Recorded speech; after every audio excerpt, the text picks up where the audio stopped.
Directors. Over to you, Apurv. Thank you very much, Dr. Durbach. And Philip, what a pleasure it is having you join us in World Information Transfer's Virtual Voices series. I thank everyone who's joined from around the world.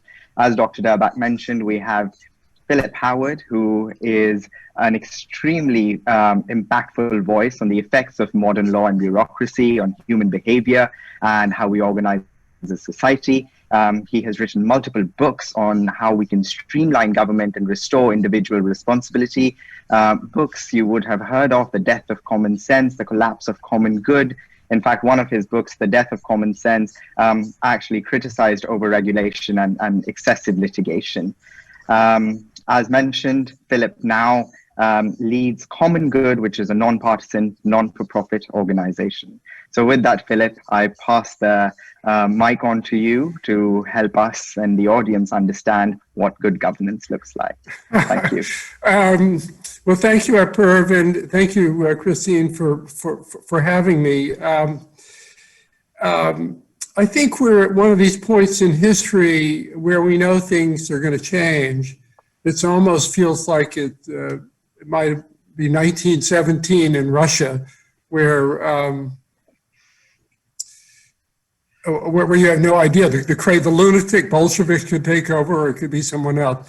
But of course, just as in 1917, we're not sure how it's going to change.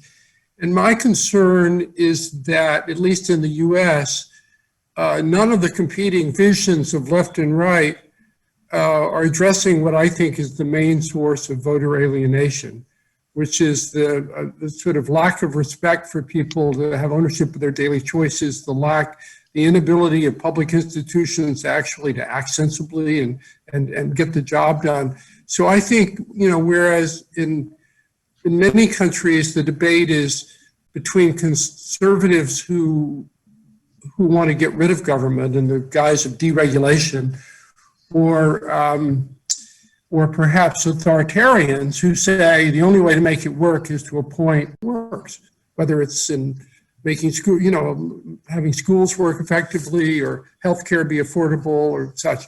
So I'm going to start with a couple of stories, which I think illustrate what I'm going to argue is really a foundational flaw in the operating systems of modern government.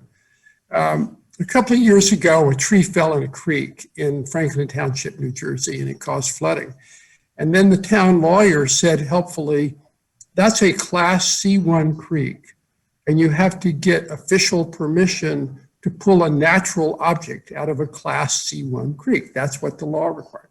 So it took them 10 days and $12,000 in legal fees to do what was completely obvious, which was to pull this tree out of the creek. So earlier this year, the COVID virus was first recognized in this country as showing up in Seattle. It happened that there was a flu study ongoing, and that the public health researchers had actually taken swabs from a number of people, and they could have tested those to see what the penetration of the COVID virus was very early. We're talking about January now, in its progression into this country. But they weren't allowed to until they got permission from Washington, from several different agencies, to certify the lab, even though the lab was already being used for this other flu study and such. So they had to wait weeks, at which point, of course, the virus had spread, because the people didn't have the authority to make the decision. Ongoing on the West Coast in the US are these terrible fires. They burned, I think, 4 million acres and such. Well, it turns out that for a number of years, the forest rangers and other fire control officials have been saying that we need to build fire breaks, which are basically, you have controlled burns where you burn areas so that if a fire starts, it will be contained by the fire break and won't keep going for miles and miles. The problem is, to build a fire break in the US, you have to go through an environmental review process. And that allows, among other things, the neighbors to complain and sue if they don't like it. And nobody likes to have a fire, or even a controlled fire in their neighborhood. So almost none of the fire breaks have been built, with the result that we now have really catastrophic fires because we couldn't do what the experts thought was natural, which was to build fire breaks because of the way the law worked. Political scientist Francis Fukuyama at Stanford has said that we've created a modern government that is a vetocracy, like a veto. Anyone can veto anything. And that's an example of sort of why the fire spread. And the last story, this episode, is tens of thousands of people took to the streets this year with all kinds of violence and other deaths and such after this gruesome 8-minute video of a policeman suffocating and killing a man named George Floyd. Now, it turns out that the policeman who did that had a checkered record. It was pretty clear he was not the kind of person who ought to be on the streets with a loaded gun. It just wasn't wired properly. It's just, and had a bad record. But no one in the police department had authority to dismiss him because the way the union contracts have been written in this country, it's basically impossible to get rid of anybody, almost no matter how bad they are, whether it's a teacher, a cop, others. And so we have the people who are supposedly managing the public sector, lack the authority to actually make the judgments about who should be on the street with a loaded gun or not. And the result, second level result, is we had this killing and really sort of mass unrest in the country that all comes down to a kind of inability to manage the police. Now, there's this tendency we have that most experts have to blame the polarization of politics. Society is now too divided, we can't get along, that's why there's so much unrest and stuff. But I actually think that's backwards. I think that the polarization comes from the paralysis, not the other way around. People tend to point fingers and make extreme arguments when they can't get anything done. If they can get something done, they roll up their sleeves and get together and make it done. So evidence of that is in 2009, the Great Recession, so-called, after the mortgage crisis in the U.S., President Obama was newly in office, and Congress allocated over $800 billion to stimulate the economy. And much of this money was supposed to be spent on rebuilding America's decrepit infrastructure, which had gotten a D+ rating from the Engineering Association. So here you had a situation where everyone agreed on the project, rebuild infrastructure. The money was allocated. It was right there. It was in the bank. They were ready to spend the money. Everybody agreed on what it should be spent on. 5 years later, there was a report, and buried in the about how the money was spent. Buried in a footnote was the fact that a grand total of 3.6% of that money got spent on transportation infrastructure. 3.6%. So why is it that even when everybody wants to do something and they're ready to go, that the President of the United States, duly elected majority of people, can't get it done? That's because the process for permitting, as Obama put it, is such that there's, quote, there's no such thing as a shovel-ready project. It takes upwards of 10 years to get a permit to go through the process because anybody might complain. I've written a lot about this, and so I'm very involved in the effort to try to rebuild infrastructure. But it's another example of a kind of paralysis in the system where even high-ranking officials, even the president, with approvals, with the money, lack the authority to do the job. So the reason none of these things happen sensibly, whether it's testing for COVID, is that the people were powerless to take responsibility. So why is that? we rebuilt our operating systems in the U.S. since the 1960s. That largely kind of happened, I think, in the Western world generally.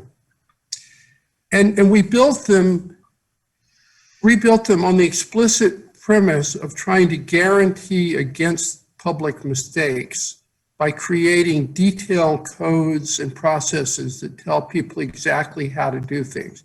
There'll never again be sort of bad values or bad judgment if we have 1,000-page rule books that tell people exactly how to do things. And if there's going to be a process, we have a process, like, as with infrastructure permitting, that lets anybody who doesn't like it bring a lawsuit and hold it up for years to do that. And the problem is that with this system is that people, in an effort to avoid mistakes, we make it impossible for people to actually get anything done. And so we've kind of institutionalized this kind of form of central planning. It's micromanagement exponential. It's central planning, except the planners are dead. So they don't even get together every 5 years and change the rules. You know, somebody writes a rule in 1983, retires in 1993, and here it is 2020, and the rule is still pushing people around and telling them they can't, you know, take a tree out of a creek. So this is not a problem of the goals of government. It's not a question of whether we want a liberal or conservative government. It's really a problem of the operating system. How do you make things work? And the flaw in the system is the same flaw identified by Friedrich Hayek when he was criticizing, you know, the central planning and such, is that people no longer have the opportunity to take into account the circumstances of time and place. And so the complex shapes of life never end up fitting the square legal holes. So you end up having these people trying to, you know, make something happen when it doesn't quite fit. And the next problem with it is it's incredibly dehumanizing in several ways. First of all, it doesn't honor people's own judgment, their own sense of right and wrong. Secondly, and there's a lot of cognitive scientists have now joined this group, this coalition we're building, because their evidence shows them if you give people too many external criteria that they can't internalize, you actually make their working memory, the conscious part of the brain, you make it freeze. So you actually make people go brain dead because people can't think anymore because they're trying to keep it all straight. They're trying to keep all the rules straight, and they can no longer access the smart part of the brain, the subconscious, the long-term memory. There's a story written about by a person who's a wonderful scholar of bureaucratic behavior called William Simon, who's at Columbia Law School. And there was a researcher in a welfare office in Boston, and a young immigrant mother came, and it turned out she had 4 children. She'd put the application in too late for one of the children, and she needed to go to the office to fix that. And she needed the welfare because they'd just come to this country, didn't have a job, et cetera. The clerk at the desk, the public employee, said, "Well, I'm sorry, you're too late." And the woman said, "Yes, I know, but all the other criteria are met. They're in school. It's clear I have the children." You know, so then she said, "No, I can't. You're too late." And finally, the final word was, "There is nothing I can do," said the clerk to the woman, who left the office in tears. So a researcher was sitting there, and he went and looked into it. Well, it turned out what she meant was there's nothing that she could do, but the person in the next office had the authority to waive the late filing. But she wasn't thinking that way, not because she was a bad person, because her mind was completely overwhelmed by these external criteria that had nothing to do with right and wrong. And so we've created this cast of people who are trained not to be responsible.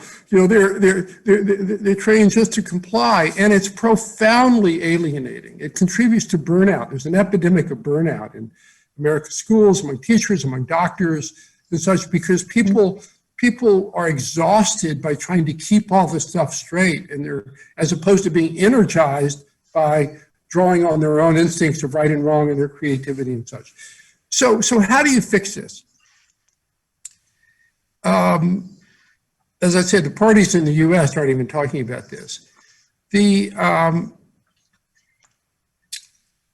problem is you can't repair it, and you can't elect a leader who can lead us out of it. You actually have to change the framework, because the law is the law. You can't just say, oh, I ignore it.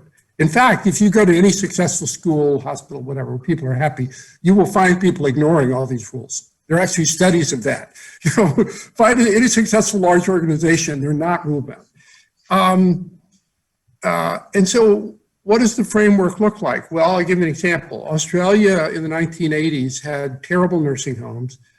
They had a 1,000-page rule book telling people how many peas to put on the plate and everything else, try to make everything uniform. And someone had the bright idea of just throwing away the rule book and replacing it with 31 general principles. Have a home-like setting, respect the dignity of the residents, things like that. The officials didn't lose their authority. Obviously, they had, in some ways, they had more authority because they got to interpret what that meant and such. The experts scoffed. They said people were going to get away with murder, et cetera. They went in a year later. Turned out the nursing homes were twice as good, almost uniformly. And the reason, and this was studied by John Braithwaite and some others, the reason is that people started going to work focusing on what the residents needed, not on compliance with the rule book. And all of a sudden, all that human energy went into making things better for the people in the nursing home. And it didn't do away with disagreements, but now the disagreements were over right and wrong, or what would be better as a home-like setting. So people would sit down, and because everyone's at risk, even if official, turns out that principle-based law, goals-based law, the uncertainty of that brings people together.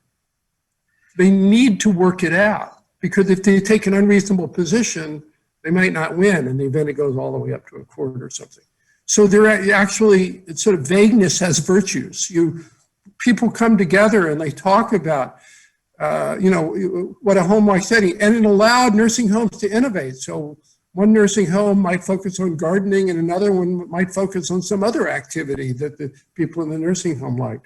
So you had this outpouring of sort of human energy towards constructive purposes instead of the negative energy of trying to avoid getting a ticket for non-compliance with some footfall. So we have this problem. The challenge here is actually not, I think, designing the new systems. I actually think it's quite easy to design a goal-based system because people don't really disagree on the goals. They want a nursing home that has a home-like environment, respects the dignity of the residents. People just aren't going to disagree on that stuff. Or a safe workplace, you name it, or avoiding discrimination, getting rid of pollution, all this. The problem is not actually designing a new system. The problem is figuring out how to walk away from the current system. We have this huge edifice built up, and the capitals around the world are filled with people whose job it is to interpret and defend the status quo. I mean, that's sort of what people around government do. So I'm a lawyer. That's sort of what lawyers do, by and large. That's what lobbyists do. So we need to create first a narrative about that we need to rebuild a system of government based on human responsibility and accountability so that people can judge other people without having to prove it. That's really important. So we need a new narrative about making things work again. And then we have to have a coalition that's built of powerful people who give enough cover to a political leader that then a political leader can go out and make this argument. Because no political leader is going to stand up, Joe Biden, not even Donald Trump, and say what I'm saying now, because it's not part of the, it's not in the air. It's not part of what people are breathing when they're talking about public policy. So first we have to make it be part of the air, part of the narrative. Then we need to build a coalition of credible experts and leading citizens and such to make it happen. So my not-for-profit, commongood.org, has campaigned for common good. We started this summer. And we launched it with a petition calling for spring cleaning commissions. Let's just clean out the legacy bureaucracies to make them work better. Signed by 100 leading citizens. So we had former senators and governors from both parties, people like Bill Bradley, Mitch Daniels, university presidents, leading experts in every area, healthcare, psychology, education, et cetera. And we launched with 7 principles. We said, we have to rebuild government. And the principles that we have to honor in rebuilding it, there's just 7 of them. The first one's govern for goals, and the 7th is restore the moral basis of public choices. We have to argue about public choices as matters of right and wrong. We can't go around talking about entitlements and, and give me this and give me that. Is what's the right thing to do here? It should be the question for every public choice. And so we have these 7 principles, and we're in the middle of rolling out a 16-plank platform about what it would look like to remake the schools on these principles and remake the healthcare system on these principles and to make public service work again on these principles. And we're in the middle of hosting forums with leading experts on this.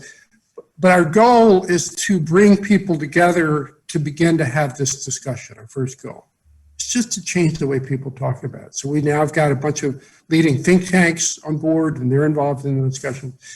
I'd very much like to get your group involved in the discussion. And these problems are shared, I think, in many countries around the world. But I think at the bottom here, most people, people don't want to have civil wars over values or anything else. Most people just want things to work. And they want their point of view not to win, but at least to be respected and to be heard. The idea of human agency is really, maybe kind of the core human need. People need to wake up in the morning and feel that they can make a difference, that it's their ideas, it's their willpower, it's their hard work, it's their discipline make a difference. And that's not only true for people in private life, but it's true for government officials. They need it too. And by the way, if the government official doesn't have the authority, we got authority mixed up. The citizen doesn't have authority. If the principal of a school doesn't have authority to make changes, then what good are the parents' ideas or the teacher's ideas? Authority, Hannah Arendt talked about this. Authority is a concentric idea. She said, it's no coincidence that the loss of authority and the decline of freedom have occurred simultaneously. So we need to go back to a framework of principles and goals where everyone has authority not to do whatever they want, not quote discretion, but has the authority needed to take responsibility. And we need to start talking about that. We need to revive, we need to re-empower people to make a difference and re-empower other people to hold them accountable. And it's a big shift, but we're overdue for it. As I said at the beginning of the talk, things are changing, but how are they going to change? And the narrative I see on both sides is really unconstructive and terrifying. And we'd like to create one that we think would bring more people together, and so that we can address the many challenges of this century that we're not addressing because we're too busy fighting with each other. Thanks for having me. That was just terrific. I really like many of the things that you said, but particularly about the epidemic of bureaucracy, which creates the epidemic of burnout.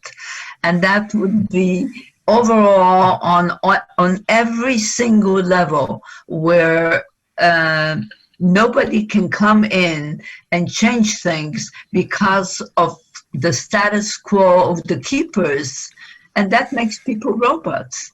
And, you know, in my work as a psychoanalyst in stress management and company, that's where every single day I have problems with that. And trying to get people to step back and think about the way they would like to solve this and the way they can solve the issue is what gets their creativity and their motivation to be exacerbated, and they move on. And they become successful in whatever they're doing. But, you know, you cannot expect everybody to go into psychoanalysis or in creative thinking. But it is very important it be done on every single level, starting from institutions that keep things status quo, like the educational system in America. And you compare it, for example, to Germany or France, it's horrible. It doesn't give the child an opportunity to be creative, but at the same time to think about other people and to follow certain rules. Just one seems to be contradicting the other. So instead of building creative human future citizens, we create robots that look at what am I doing so that I do not do something wrong. Right. And that is absolutely horrendous. Right. Right, and it's all about safety instead of opportunity. So we have this thing about kids. I have a friend named Lenore Skenazy who runs an organization called Let Grow, which is fighting the trend of not letting kids go out and do things by themselves. Because if the kids can't walk around the block by themselves, or they can't play with other kids unsupervised, they don't learn what the limits are. They don't learn to take responsibility. They don't, you know, so it's infected, this kind of control instinct of avoiding error has infected every aspect of our society. It's really, really profoundly destructive. Absolutely. Over to you, Apurv. What are the questions? Brilliant. Thank you so much, Dr. Derbach.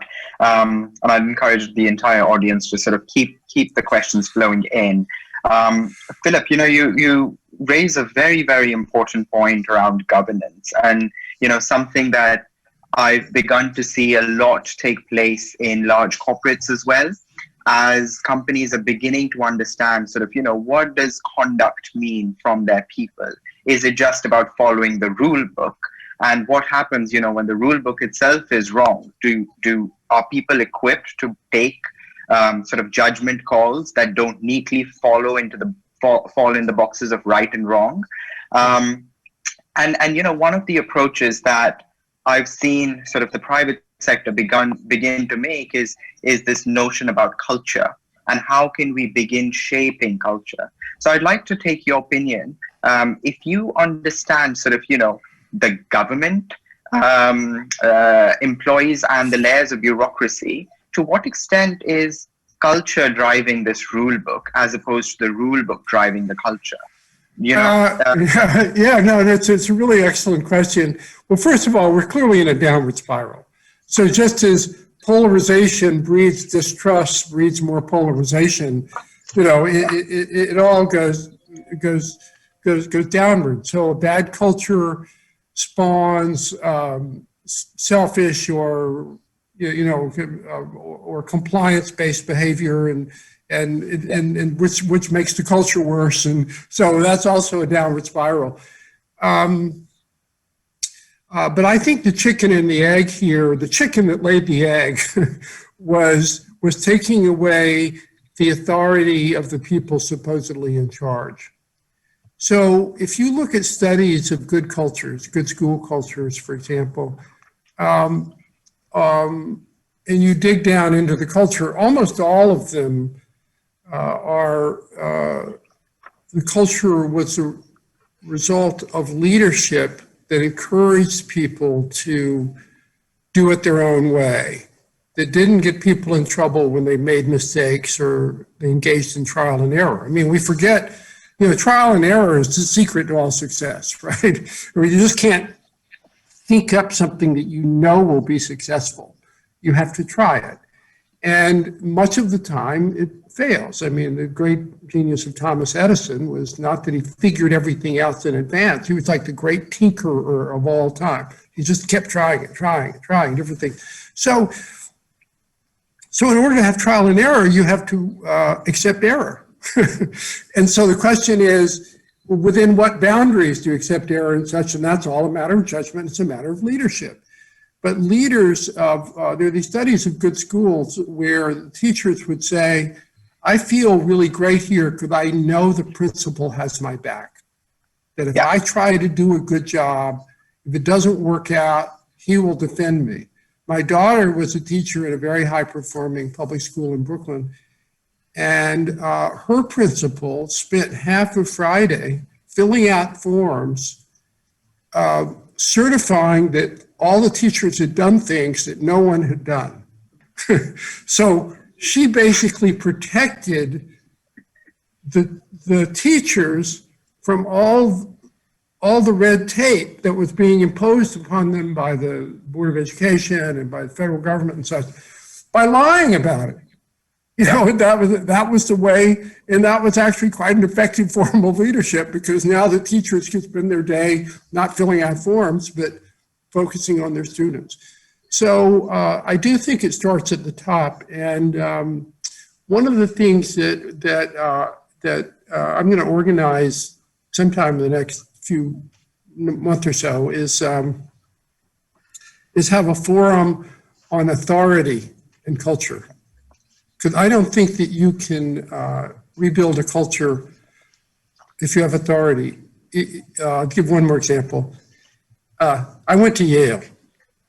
Yale is really in the throes of the woke culture, where they ban speakers. It's just, it's just horrible, basically. In my view, a university president should say, we have values that we're going to uphold here. And these values include the following: letting people who are within a modicum of reasonable debate, responsible people come and talk, even if we disagree with their point of view, as long as they're not incredibly irresponsible. We will draw that line. We will not let you stop those people from coming, because you're interfering with the rights of students to hear them. And if you do, you will be sanctioned. And if you continue to do it, you will be dismissed from the school. That's all the university president has to do. That president has the authority to do that. So why don't they do that? If you don't have that authority, if the leadership of the university say, well, we just have to do whatever the kids want, then you let this vocal minority bully everyone else, and everyone loses their freedom. Yeah. It's a very important point. Very important point.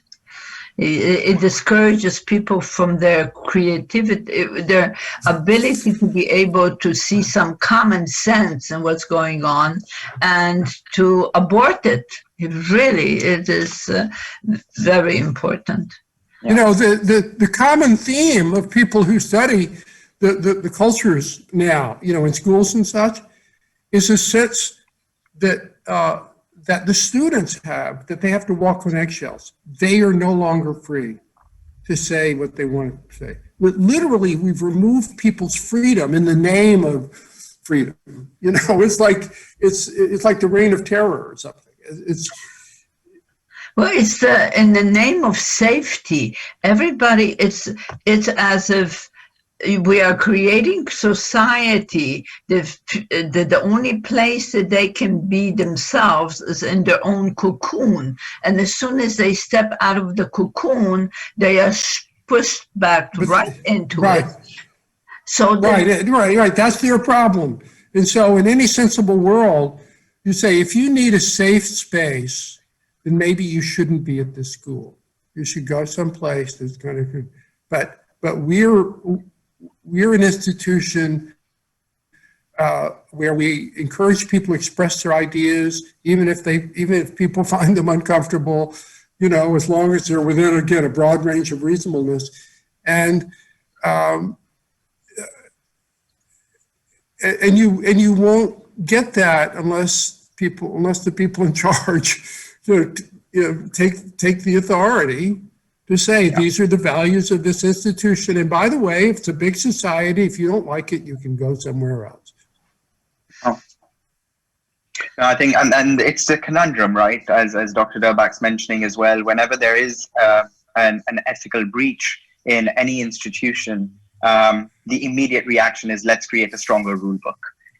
Let's create an even stricter rule book that governs standards of behavior, not realizing that it's that very rule book that's taking away from people's imagination to actually creatively think of complex solutions. And it actually exposes that institution to a greater amount of fragility to complex solutions, just as in your analogy, the woman failed to point out that the person in the next room actually could override that. But her rule book didn't tell her to recommend it to someone else in that situation, for example. That's right. That's right. And one of the things about that is that the precondition to letting people be free, use their judgment, is that they must be accountable, not by some legal standard, but in the judgment of other people. And there's nothing more politically incorrect than to hold someone accountable, is to say to someone anything. I think you're acting immorally or inappropriately, and therefore you're dismissed.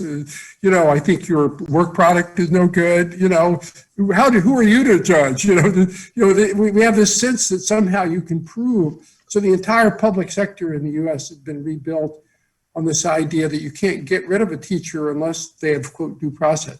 Well, what that means is you have to go into a legal proceeding that can take years, where you have to prove that that particular teacher is so much worse than anyone else. So due process is not a standard of fairness. It's a presumption against the action. That was the point. Government can't take your property away or throw you in jail without due process. Well, that's not the standard for managing a school. The standard ought to be, is this teacher so good, is so effective with students that we should keep her teaching the school. So we have all these kind of upside down standards that don't let people be accountable, and unless they're accountable, nobody's going to give them the freedom. So we have to do both at the same time. You have to liberate people to take responsibility, and then you have to liberate other people to use their judgment about whether they're accountable. And the notion that getting fired is somehow an affront to our humanity is a really corrosive idea. I don't know if any of you have ever been fired, but I've been fired. I mean, you can probably see why after listening to me. I have too much attitude. You can imagine how I would drive some senior partners of a law firm crazy. It's a big world. If you have something to offer, somebody will want it. It's just, the whole point of being free is that the molecules can sort themselves out in different ways. And instead we have this idea that everything's frozen.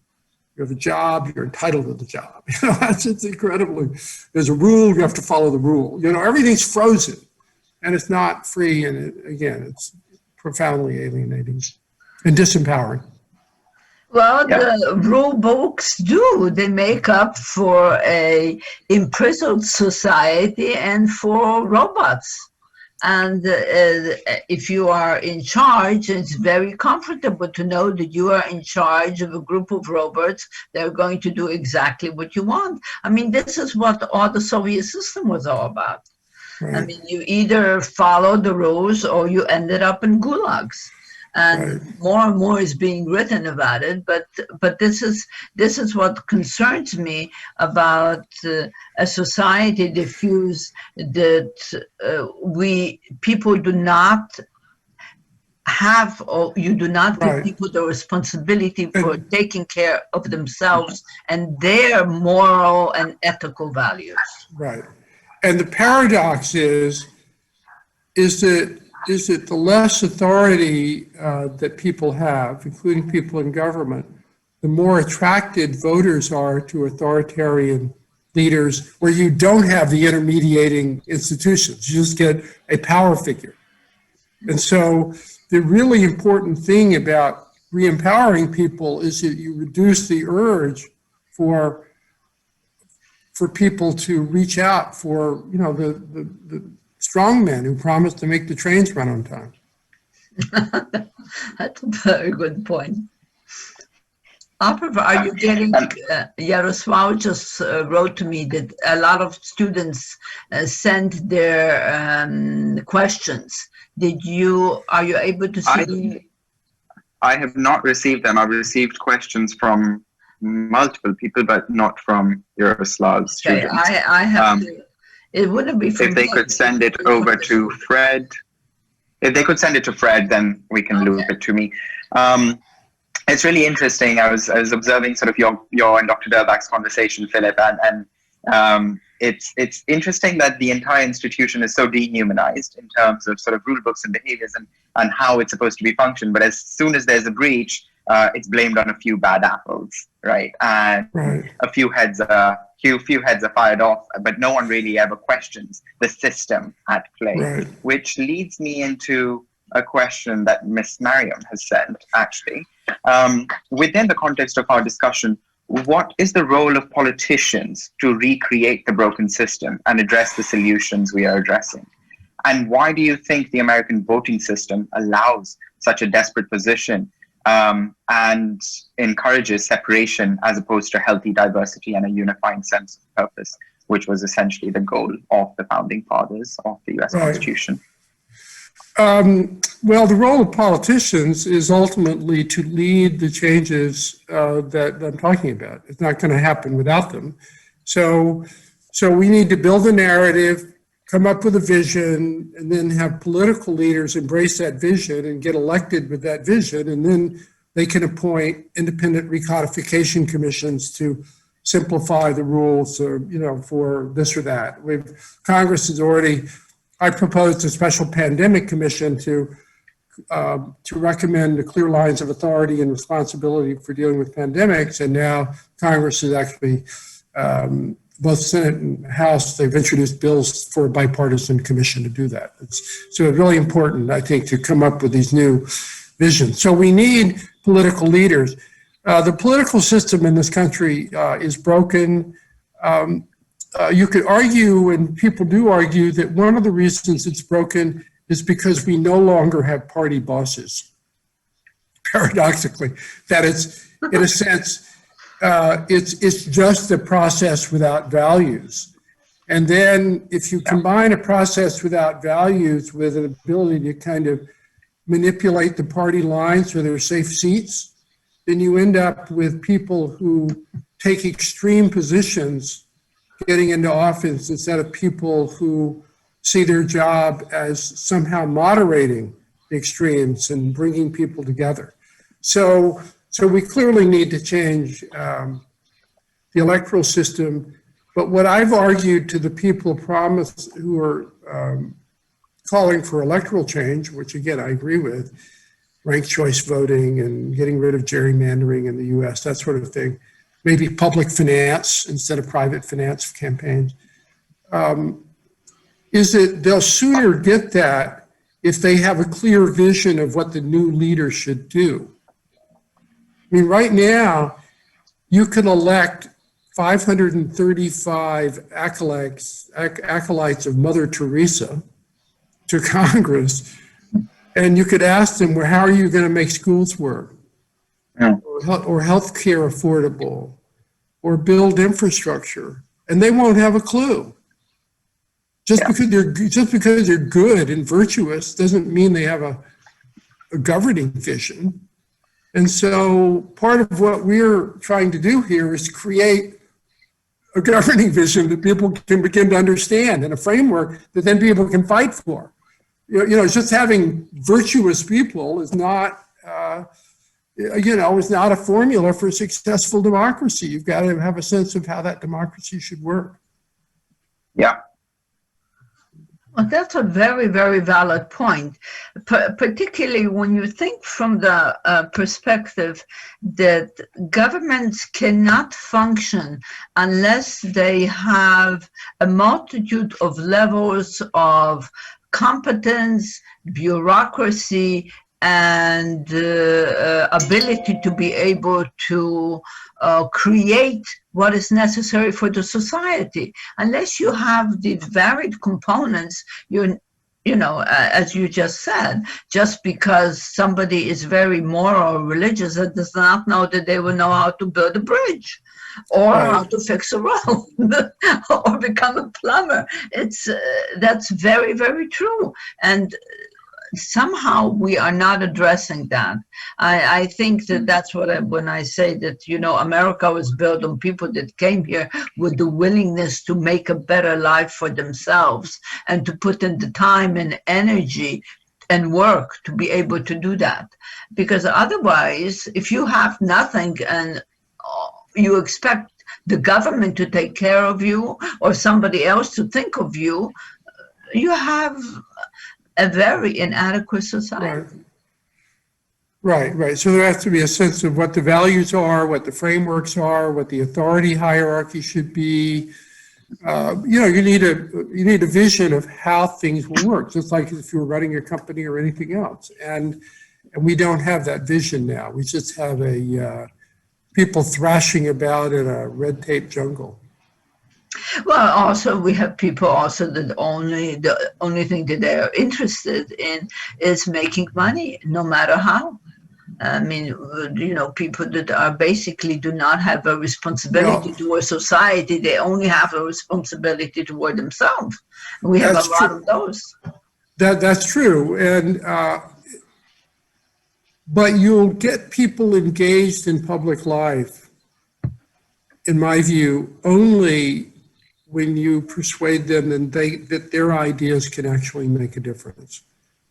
It's not very persuasive to go to somebody and say, be virtuous, give up more of your money, or whatever. But if you go to somebody and say, if you get involved with the school system, your ideas can be acted upon, and you might help turn this terrible school into a great school.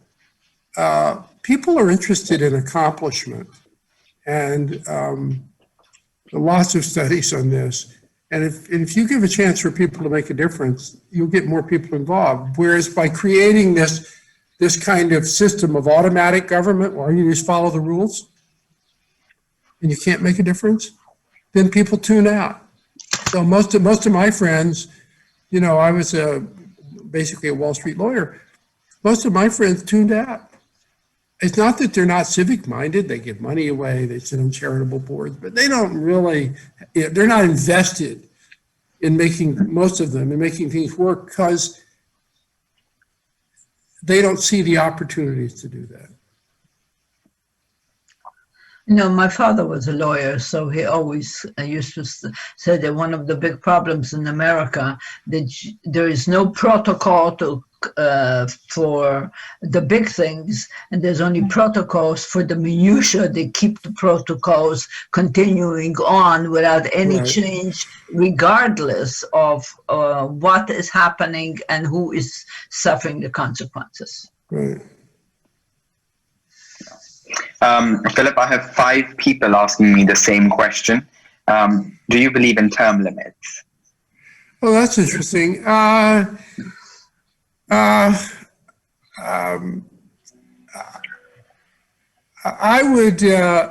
believe in disruption of the current system to make a change. And I think term limits could be very effective in creating a new cohort of leaders who could do the sort of thing we're talking about, who are not beholden to the status quo. So yes, I believe in term limits. But as a long-term systemic solution to a healthy democracy, I do not believe in term limits. The studies of term limits show that the people who are term limited come into office, they spend all their time doing favors for some special interest that will then give them a job when they get out. So it doesn't, in fact, solve the problem they're trying to solve. At the moment, because the system is so embedded in legal concrete, I'm for term limits because we need a new cohort of people. But people should not think that just because you have term limits that all of a sudden democracy is going to work well. They have term limits in California, and if anything, the legislature is a lot worse than it used to be. Yeah. Brilliant. Go ahead, Dr. Durbach. No, and I was just going to mention that I think one of the problems, I think the term limits is not a bad idea. However, I think on, for example, like the office of the president, I think 4 years is very, very little to do anything. I think if you're going to be able to create a significant change, you need a minimum of 6 years. 4 years. If you are elected for 4 years, 2 years you're doing something, and then the next 2 you are working to make sure that you get re-elected. So it doesn't give you the time to actually finish or complete any kind of task. Right, that's even worse for members of the House of Representatives, where it's only 2 years. I think that's an impossible, and I know. So I have people that I work with who are representatives or senators, and they say we never have the time to finish anything. With the senators is much better, but for the House of Representatives, I think it's just a waste of time. Right. They spend all of the time collecting money. I mean, right. Any other questions? Yeah, Philip. One's on the role of news media. So what do you think is the role of news media to communicate information as it has become more and more biased based on partisanship? Do you feel Common Good, your organization, has an effective role similar to news media in a way? Well, news media, first of all, news media, different avenues come at it from different points of view. I don't really object to that so much as long as they honor basic norms of truthfulness. Yeah. In opinion, I don't. I think having a point of view is not. I think there's no such thing as a neutral point of view. I think my biggest problem with the media is that they're reactive. And so that they only talk about what people are saying. So they're, every day Donald Trump steps on another landmine. And so every day there's a big headline, Trump steps on landmine. It's just every single day, there's no oxygen in the room. And so no one except a few columnists talk about what people are not talking about. So to me, the story of modern politics is what people are not talking about. Because what they're saying is so boring, they might as well be lemmings from 20 years ago, still continuing to fly off the cliff. So the media, I think, has really been useless in actually analyzing the problems of society. They just react, and they're making so much money on Donald Trump because he's so much outrage, So the worse the news, the more money the media makes. So I think they've done a terrible job. Common Good is not pretending to be a media organization. We're presenting. I say my aspiration is to be a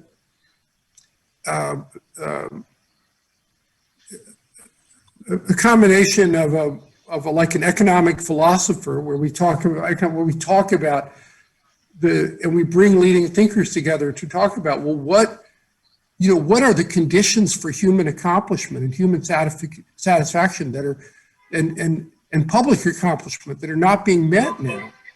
And it's just so obvious they're not being met and people aren't talking about it. So we're trying to lead, on the one hand, we're trying to lead a kind of an intellectual conversation about the nature of institutional authority and what those frameworks should be.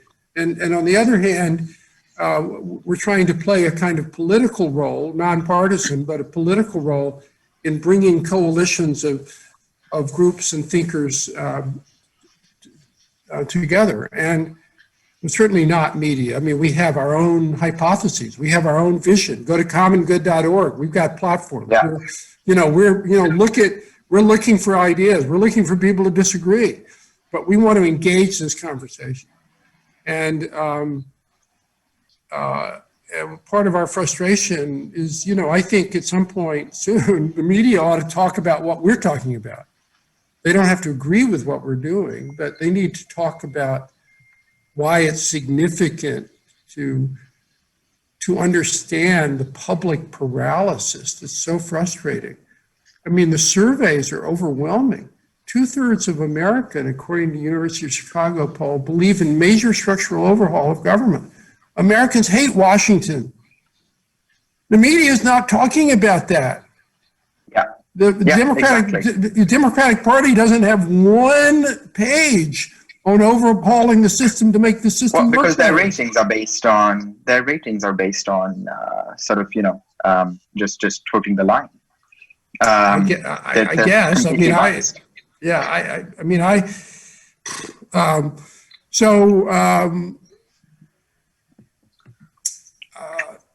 the only thing that gives me comfort is the truth of what we've been talking about. Nothing works unless a person makes it work. So have we created those conditions in schools and hospitals and public agencies? And do the firefighters have that condition? Or the public health researchers trying to catch COVID? And the answer to that is no, they don't. So we're talking about it, you're talking about it, but the media is not talking about it. Excellent. I think that's an excellent point to leave it as well. Dr. Budaba, wouldn't you say the system doesn't work until the people do? I just wanted to say that thank you for a very, very enlightening lecture. And it has given a lot of food for thought to all of our listeners. So thank you for taking your time, and we're most grateful. Well, it's great to be with you, and please sign up at commongood.org. It's free, and if you have any ideas or any way to spread the word, please do so. I'll do that. Over to you, Apurv. Excellent. Thank you so much, Philip and Dr. Durbach, for joining another series of Virtual Voices. And to all of our audience who's joined from around the world, please, I would encourage you to visit commongood.org, Philip's organization, to learn more about what principle-based law means and essentially how can you help the organization create better governance. Thank you once again, Philip, for joining us and for everyone around the world. Thank you. Thanks.